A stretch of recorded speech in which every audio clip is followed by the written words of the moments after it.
Rain poured over the streets of Seoul, washing neon light into rivers of gold and crimson beneath a city that never truly slept. A black luxury sedan glided to a stop before an abandoned warehouse, its engine falling silent as thunder rolled across the harbor. Inside sat Kang Min-Jae, a man feared by every criminal organization in the city, his eyes as still and cold as the rain.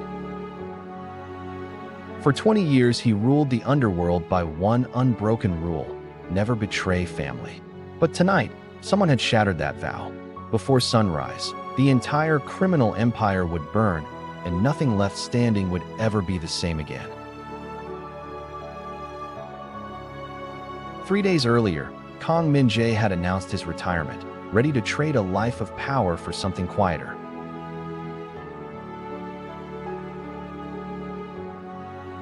His daughter was about to graduate from university, and his wife dreamed of quiet countryside mornings far from the city.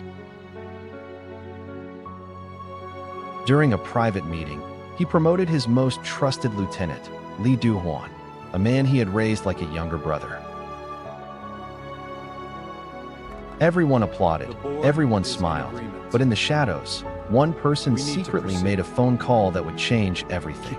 That same night, gunfire echoed through Min-Jae's estate, shattering the calm he had only just begun to trust. Masked attackers stormed the mansion in a coordinated strike, moving through the halls with terrifying precision and purpose. The guards fought bravely, holding every doorway they could, but they were outnumbered from the very first shot. Move! I've got you covered! Almost there! Keep firing! When the smoke cleared, Min-Jae's wife lay unconscious on the floor, and his daughter had vanished without a trace. On the floor lay a single silver ring, small and cold, the unmistakable symbol of betrayal from someone he trusted. Min-Jae stood silently in the hospital hallway, unmoving, as the weight of the night settled cold across his shoulders. Doctors spoke urgently, police asked question after question, but Kang Min-Jae answered none of them, his mind already elsewhere. Instead, he quietly removed his wedding ring, placed it in his pocket, and reached for his phone with steady hands. He made one phone call, his voice low and controlled, setting into motion a machine that had slept for years. Within 1 hour, every member of his organization had gathered, summoned by a single call none of them dared ignore. His words were calm but absolute: lock every port, and let no ship leave the harbor without his permission.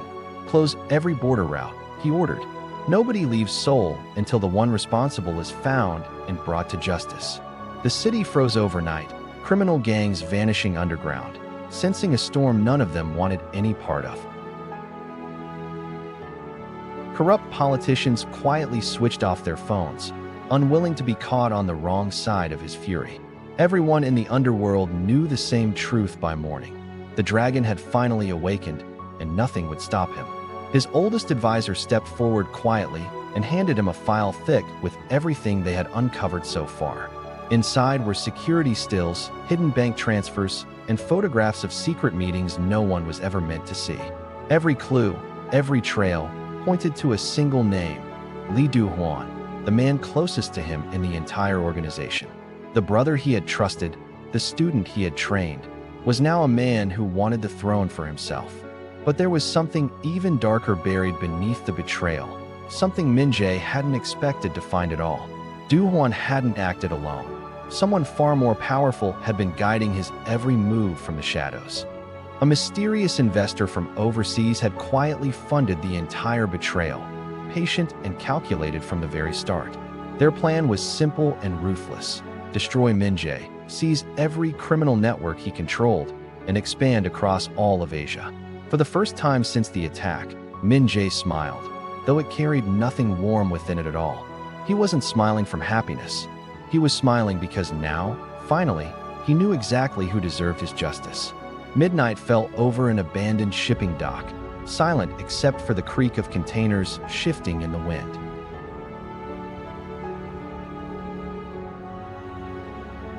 Dozens of armed guards surrounded the old warehouse, standing watch over something they believed was completely secure. Inside, Min-Jae's daughter sat tied to a chair, afraid but unbroken, waiting for a rescue she still believed would come.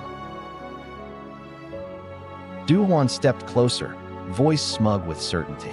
"Your father built this empire," he said, "but I will build something bigger." Before he could finish his sentence, every light in the warehouse went out, plunging the room into total silence.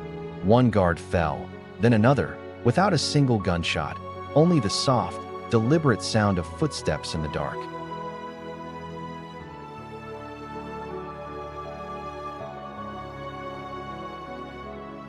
Within seconds, every guard lay unconscious on the ground, and Do-hwan realized he was no longer in control. Do-hwan reached desperately for his weapon, but it was already far too late for him to react. A calm voice echoed through the darkness. "You forgot the first lesson I taught you."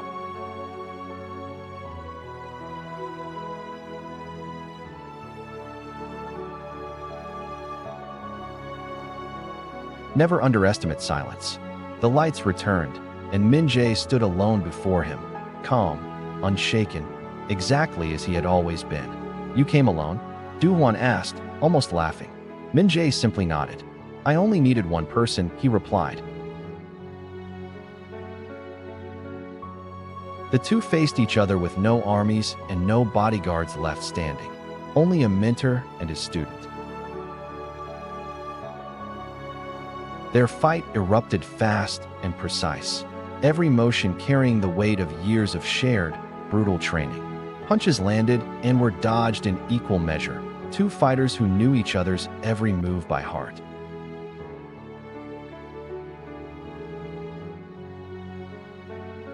Glass shattered around them, steel beams crashing down as the warehouse itself seemed to shake under their fury. Finally, Do-hwan collapsed onto the cold concrete, breathing heavily, the fight completely drained out of him. He whispered weakly, asking the one question that had haunted him all along: why choose family over power? Min-Jae looked toward his rescued daughter, standing safe at last, and let the answer settle in his chest.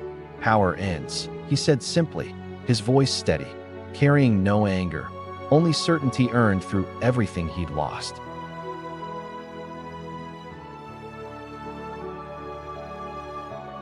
"Family doesn't," he finished, turning away from the man he once called brother, walking toward his daughter instead.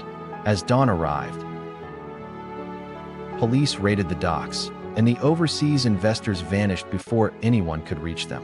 Min-Jae surrendered peacefully, not as a defeated criminal, but as a father who had finally kept his promise.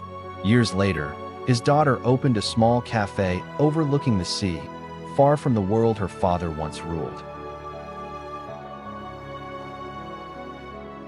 On the wall hung one photograph, a smiling family, no expensive suits, no bodyguards, and no weapons at all.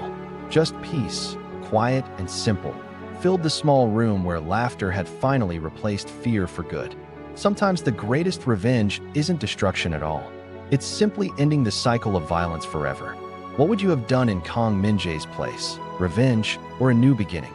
Like, subscribe, and share for more cinematic stories every week.